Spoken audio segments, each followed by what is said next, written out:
এখন বসেছি ছেলেকে নিয়ে, আর ছেলে বসেছে একটু আগে তো দই নিয়ে, তো দই কেলেঙ্কারি হয়ে গেল, দই খাওয়া গেল না। তো এখন বসেছে আইসক্রিম নিয়ে, আর একটু আইসক্রিম বলছি আমাকে একটু দে, দিতে না। দিবি? ফ্রিজে আছে। খিদে আছে, খেয়ে যাবে এখন। আর চারিদিকে ময় করছো, হ্যাঁ? আর কি গেম খেলবি বলছিলিস?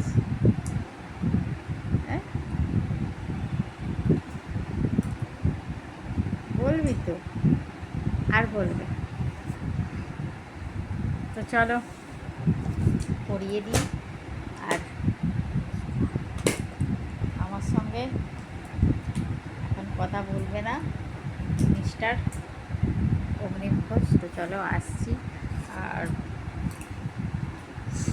তোমাদেরকে অনেক অনেক ধন্যবাদ সাবস্ক্রাইব করার জন্য পিয়ালি পিয়া ব্লগ চ্যানেলটায়। তো চলো আসছি। আর প্রচণ্ড গরম পড়েছে, এই গরমে সবাই খুব ভালো থেকো, আমিও আছি মোটামুটি। তো চলো আসছি, টাটা।